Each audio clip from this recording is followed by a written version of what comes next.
নমস্কার, আমি মঞ্জু। আমার গল্প পাঠ আসরে আপনাকে স্বাগত জানাচ্ছি।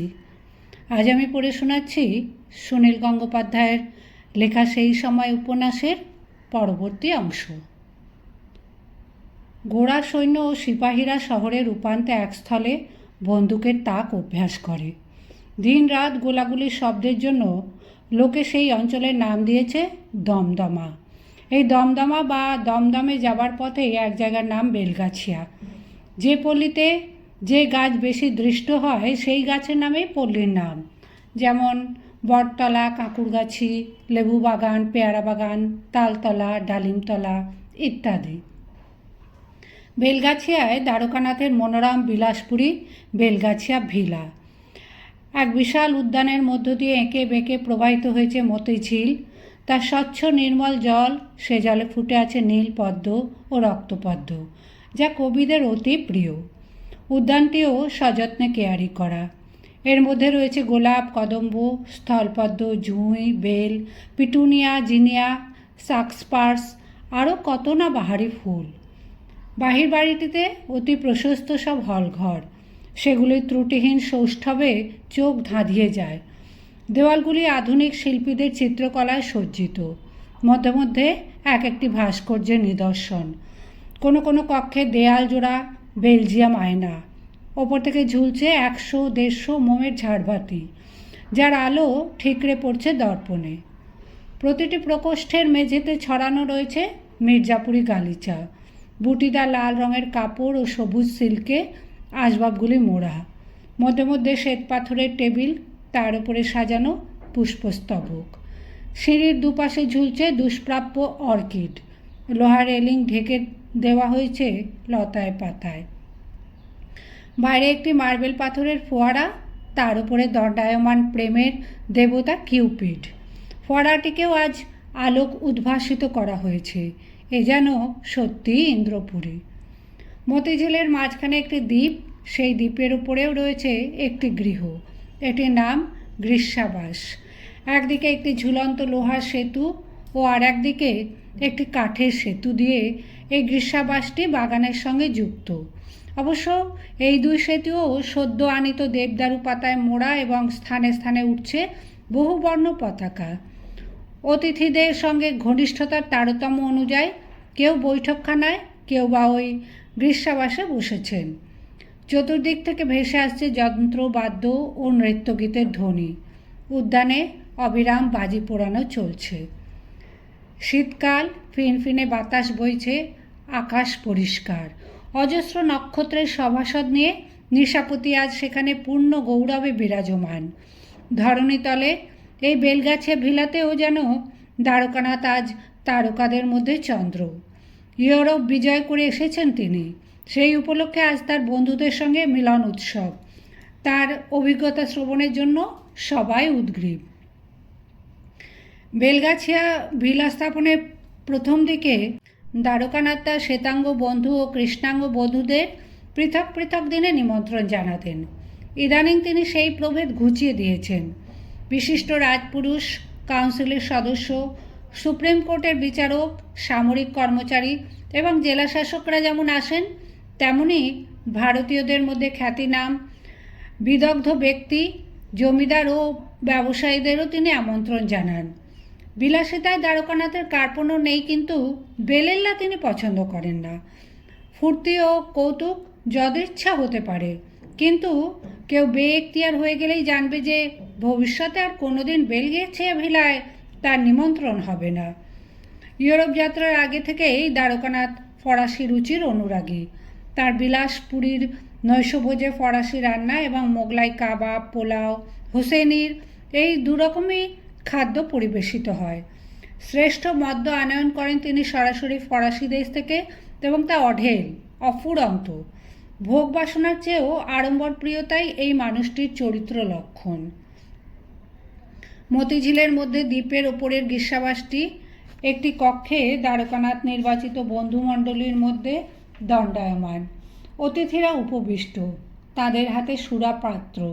কারুর আচরণেই কোনো রকম ব্যস্ততা নেই, কেননা উৎসব চলবে সারা রাত। দ্বারকানাথের পরনে মখমলের পাজামা, তার উপরে সোনার জরির কাজ করা একটি জানু ছাড়ানো জোব্বা, কণ্ঠে মণিমাণিক্য খচিত স্বর্ণহার, মাথায় উষ্ণিস, গায়ে স্বর্ণালঙ্কৃত একটি কাশ্মীরি শাল আলগাভাবে জড়ানো, পায়েও সেই অনুরূপ কারুকার্য খচিত সুঁড় তোলা নাগড়া। তিনি খুব দীর্ঘকায় নন, কিন্তু উজ্জ্বল চোখ দুটিতে তার ব্যক্তিত্ব পরিস্ফুট। নাসিকার নিচে লম্বা গুঁফো। তিনি কথা বলেন ধীর স্বরে, প্রতিটি শব্দের উপর আলাদাভাবে জোর দিয়ে। ইংরেজি বাহুল্যবর্জিত এবং পরিষ্কার। তিনি দাঁড়িয়ে আছেন একটি টেবিলে এক হাতের ভর দিয়ে। সেই টেবিলের উপর রাখা একটি রূপোর আলবোলা এবং একটি মরক্কো চামড়ায় বাঁধানো খাতা। খাতাটিতে তিনি তার ভ্রমণকালীন দিনলিপি লিপিবদ্ধ করে রেখেছিলেন। মাঝে মাঝে খাতাটির পৃষ্ঠা উল্টে তিনি তার ভ্রমণ বর্ণনা শোনাচ্ছেন অতিথিদের। একসময় এক ইংরেজ পুরুষ প্রশ্ন করল, মহাশয়, ইহা কি সত্য যে আপনি যাবতীয় খ্রিস্টান জগতের গুরু মহামান্য পোপের সহিত সাক্ষাৎ করিয়াছিলেন? দ্বারকানাথ মৃদু হেসে বিনীতভাবে ঘাড় নেড়ে বলেন, হ্যাঁ মহাশয়, ইহা সত্য। রোমের ইংলিশ কলেজের প্রিন্সিপাল মহোদয় অনুগ্রহ করিয়া আমাকে পোপের সন্নিধানে লইয়া গিয়াছিলেন। তাহাকে দর্শন করিয়া আমি ধন্য হইয়াছি। অপর একজন ইংরেজ বলল, ইহার পূর্বে কোনো পোপ কি কোনো অখ্রিস্টানকে নিজ কক্ষে গ্রহণ করেছেন? তাহা আমি বলিতে পারি না। প্রথম ইংরেজটি এবার একটু উদ্বিগ্ন স্বরে জিজ্ঞেস করল, তবে কি ইহাও সত্য যে আপনি পোপের সম্মুখে দণ্ডায়মান হইয়াও আপনার মস্তক হইতে উষ্ণিস খোলেন নাই? হ্যাঁ, ইহাও সত্য। উপস্থিত ইংরেজ পুরুষ ও মহিলারা আহত বিস্ময়ের ধ্বনি করে উঠল। পোপের সম্মুখে পৃথিবীর রাজাধিরাজরাও মস্তক নগ্ন করে। দ্বারকানাথ বলেন, আপনারা বিচলিত হইবেন না। মহামান্য পোপ আমার উপর ক্ষুব্ধ হন নাই। তিনি সাদরেই আমাকে অভ্যর্থনা করিয়াছিলেন। আমি তাহাকে বুঝাইয়া বলিয়াছিলাম যে কোনো ব্যক্তিকে সম্মান প্রদর্শন করার জন্য মস্তকে উষ্ণিস রাখাই আমাদিগের দেশীয় প্রথা। অনেকেই এ কথায় তেমন প্রসন্ন হলো না। তখন ডিরোজিও শিষ্য উচ্ছ্বাসপ্রবণ দক্ষিণারঞ্জন মুখোপাধ্যায় উঠে দাঁড়িয়ে বলেন, প্রিন্স দ্বারকানাথ উপযুক্ত ব্যবহারই করিয়াছেন। আমাদের দেশীয় প্রথায় তিনি মাননীয় পোপকে সম্মান জানাইয়াছেন। আর একজন ইংরেজ প্রশ্ন করল, ইংল্যান্ডে গিয়েও কি আপনি আপনার দেশীয় প্রথায় সর্বত্র মান্য করতে পারিয়াছেন? দ্বারকানাথ তৎক্ষণাৎ বললেন, হ্যাঁ মহাশয়, যতদূর সম্ভব মান্য করিয়াছি। আমি স্বীকার করিতে বাধ্য, এ বিষয়ে আপনাদের স্বদেশবাসীদিগের মনোভাব যথেষ্ট উদার। প্রতিদিন স্নানের পূর্বে গায়ত্রী জপ করা আমার অভ্যাস। ইংল্যান্ডে গিয়েও সে অভ্যাস ত্যাগ করি নাই। এমন হইয়াছে, আমি গায়ত্রী জপে বসিয়াছি, এমন সময় কোনো সম্ভ্রান্ত বংশীয় রমণী তাহার পতি সমভিব্যাহারে আমার সহিত সাক্ষাৎ করিতে আসিয়াছেন। আমি ভৃত্যদের দিয়া সংবাদ পাঠাইয়াছি তাহারা যেন অনুগ্রহ করিয়া একটু অপেক্ষা করেন, কেননা আমি জব ছাড়িয়া উঠিতে পারিব না। আর একদিনের ঘটনা আমার স্মরণে আছে।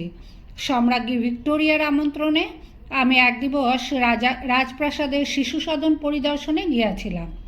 সেই স্থলে আপনাদিগের ভবিষ্যৎ যুবরাজ প্রিন্স অফ ওয়েলস এবং রাজকুমারী ছিলেন। মুক্তাখচিত শ্বেত মসলিন পরিহিত সেই অনিন্দকান্তি বালক বালিকাকে দেখিয়া আমি পরম প্রীতি পাইয়াছিলাম। ওরা কখনো কোনো হিন্দু দেখে নাই, সে কারণে অদ্ভুত বিস্ময় ভরা চক্ষে আমাকে নিরীক্ষণ করিতেছিল। আমি প্রথমে উহাদের প্রতি কোনো সম্ভাষণ করি নাই। আমার সেদিনের পথ প্রদর্শিকা লেডি লিটলটন আমায় প্রশ্ন করিলেন, অল্পবয়স্কদের আপনারা কোন প্রথায় অভিবাদন করেন এবং উহারা আপনার সহিত করমর্দন করিতে পারে কি? আমি উত্তর করিলাম, বিলক্ষণ। অল্প বয়সীদের আমরা অঙ্গ স্পর্শ করিয়াই প্রীতি জানাই। তখন সেই বালক বালিকা আসিয়া করমর্দন করিল এবং আমিও তাদের স্কন্ধে হস্ত রাখিয়া আমার শুভাশিস অর্পণ করিলাম। উপস্থিত ইংরেজগণ কেউই কোনোদিন ইংল্যান্ডের যুবরাজকে চর্মচক্ষে দেখেনি। তার সঙ্গে করমর্দন করা তো স্বপ্নের বিষয়।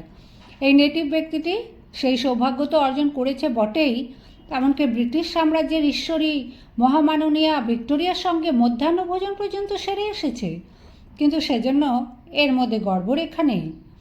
দ্বারকানাথের আত্মীয় প্রসন্নকুমার ঠাকুর ইংরেজিতে জিজ্ঞেস করলেন, সে দেশে তো বহু প্রকার জাঁকজমকের কথা শুনিলাম, কিন্তু সেথায় এই বেলগাছিয়া ভিলার মতন এমন সুরম্য ভবন আছে কি? এবার দ্বারকানাথ একটি দীর্ঘশ্বাস নীরবে গোপন করলেন। একটুক্ষণ চুপ করে থেকে বললেন, ভ্রাত, একসময় এই ভিলার জন্য আমার গর্ব ছিল, কিন্তু বিলাতে গিয়া সেই গর্ব আমার চূর্ণ হইয়াছে। সেই কারণেই সে স্থল হইতে আমি আমার পুত্র দেবেন্দ্রকে এক পত্রে লিখিয়াছিলাম, মানুষের যদি ঐশ্বর্য থাকে, তাহা হইলে সে ঐশ্বর্য উপভোগ করিবার উপযোগী দেশ হইল এই। সে দেশের উদ্যান বাটিকাগুলি যে কী মনোরম, তাহা ভাষায় প্রকাশ করিবার ক্ষমতা আমার নাই। আমার এই বাগানটি এখন আমার চোখে দুয়োরানির তুল্য অপ্রিয় বোধ হয়। এক ইংরেজ প্রশ্ন করল, আপনি ডিউক অফ ডেভনশায়ারের কানন সৌধটি পরিদর্শন করিয়াছেন কি? দ্বারকানাথ এবার উচ্ছ্বসিত হয়ে বলেন, আহ, আপনি যথার্থ নামটি উচ্চারণ করিয়াছেন। অনেক দেখিয়াছি, কিন্তু উহার তুল্য আর দেখি নাই। চ্যাটসওয়ার্থের ডিউক অফ ডেভনশায়ারের কানন, তাহাতে যে কত প্রকার দেশি বিদেশি বৃক্ষ রহিয়াছে তাহার ইয়ত্তা নাই। কে জানিত এই পৃথিবী এত প্রকার বৃক্ষ ঐশ্বর্যে ঐশ্বর্যান্বিতা? আরও বড় বিস্ময়ের কথা, সেই শীত প্রধান দেশেও ডিউক মহাশয় কত প্রকার নাতিশীতোষ্ণ অঞ্চলের বৃক্ষরাজি সযত্নে সংগ্রহ করিয়াছেন। সেই উদ্যানের তুলনায় আমার এই ভিলা যেন সমুদ্রের তুলনায় গোষ্পদ। ওদেশের আর কোন কোন বস্তু দেখে আপনি বিস্ময়ান্বিত হইয়াছেন? আসল কথাটাই তো এখনো বলি নাই। একটি বিস্ময়ই আর সব কিছুকে ছাড়াইয়া বহু দূর গিয়াছে। শ্বেতাঙ্গ জাতি এক অসাধ্য সাধন করিয়াছে। তাহারা এক মহাশক্তিশালী দৈত্যকে বন্দী করিয়া ভৃত্য করিয়াছে। মহাশয়, রহস্য না করিয়া একটু খুলিয়া বলিবেন কি? আমি ফারসি ও আরবি ভাষা শিক্ষা করিয়াছি। উহাতে কতগুলি অত্যুৎকৃষ্ট কিস্সা রহিয়াছে। একটি নাম কলসির দৈত্যের কিস্সা। কলসির মধ্যে বন্দী এক দানবকে মুক্ত করিয়া এক ব্যক্তি তাহার সাহায্যে যাবতীয় কর্ম করাইয়া লইত। ইউরোপে গিয়া দেখিলাম, তাহা অপেক্ষা অধিকতর শক্তিশালী এক দৈত্য এখন শ্বেতাঙ্গদের দাস। সেই দৈত্যের নাম বাষ্প। আপনারা কল্পনা করিতে পারেন কি? এক বিশাল লৌহ শকট, যাহাতে শত শত লোক বসিতে পারে, সেই শকট বাষ্পে টানিয়া লইতেছে। সে এক অভূতপূর্ব দৃশ্য বটে। বিলাতের কয়েক স্থলে এই শকট চলিতেছে। ইহার গমনপথকে রেল রোড কহে। আমি জার্মানির কলোন নগরীতে, বিলাতের ম্যানচেস্টারে স্বয়ং এই রেলযোগে গমনাগমন করিয়াছি।